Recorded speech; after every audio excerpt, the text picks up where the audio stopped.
7واں باب۔ تب قریت یاریم کے لوگ آئے اور خداوند کے صندوق کو لے کر ابی انداب کے گھر میں جو ٹیلے پر ہے لائے، اور اس کے بیٹے علی عزر کو مقدس کیا کہ وہ خداوند کے صندوق کی نگہبانی کرے۔ سیموئیل اسرائیل کے امور سلطنت چلاتا ہے۔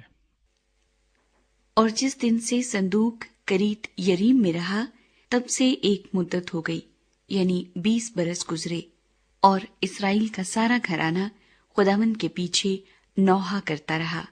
اور سیموئیل نے اسرائیل کے سارے گھرانے سے کہا کہ اگر تم اپنے سارے دل سے خداوند کی طرف رجوع لاتے ہو تو اجنبی دیوتاؤں اور استارات کو اپنے بیچ سے دور کرو، اور خداوند کے لیے اپنے دلوں کو مستعد کر کے فقط اسی کی عبادت کرو، اور وہ فلسطینیوں کے ہاتھ سے تم کو رہائی دے گا۔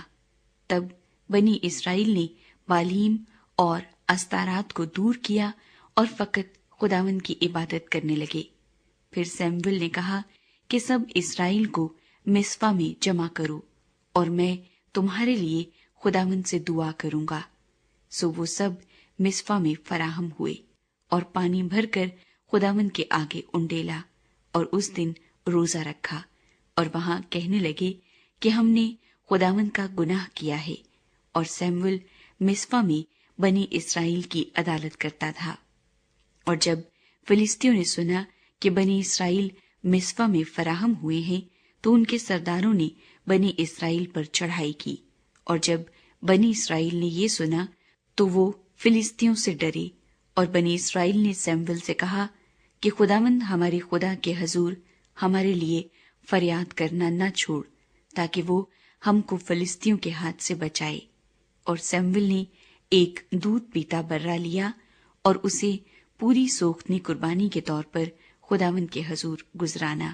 اور سیموئیل بنی اسرائیل کے لیے خداوند کے حضور فریاد کرتا رہا، اور خداوند نے اس کی سنی۔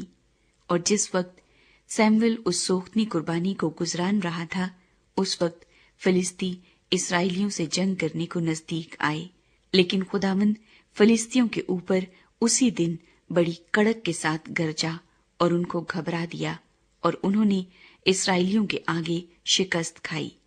اور اسرائیل کے لوگوں نے مصپا سے نکل کر فلسطینیوں کو رگیدا اور بیعت کر کے نیچے تک انہیں مارتے چلے گئے۔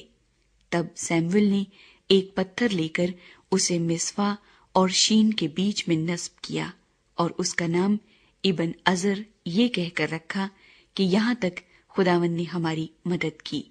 سو فلسطی مغلوب ہوئے اور اسرائیل کی سرحد میں پھر نہ آئے، اور سیموئیل کی زندگی بھر خداوند کا ہاتھ فلسطینیوں کے خلاف رہا۔ اور اکرون سے جات تک کے شہر جن کو فلسطینیوں نے اسرائیلیوں سے لے لیا تھا، وہ پھر اسرائیلیوں کے قبضے میں آئے، اور اسرائیلیوں نے ان کی نواحی بھی فلسطینیوں کے ہاتھ سے چھڑا لی، اور اسرائیلیوں اور اموریوں میں صلح تھی۔ اور سیموئیل اپنی زندگی بھر اسرائیلیوں کی عدالت کرتا رہا، اور وہ سال بسال بیت ایل اور جلجال اور مصپا میں دورہ کرتا، اور ان سب مقاموں میں بنی اسرائیل کی عدالت کرتا تھا۔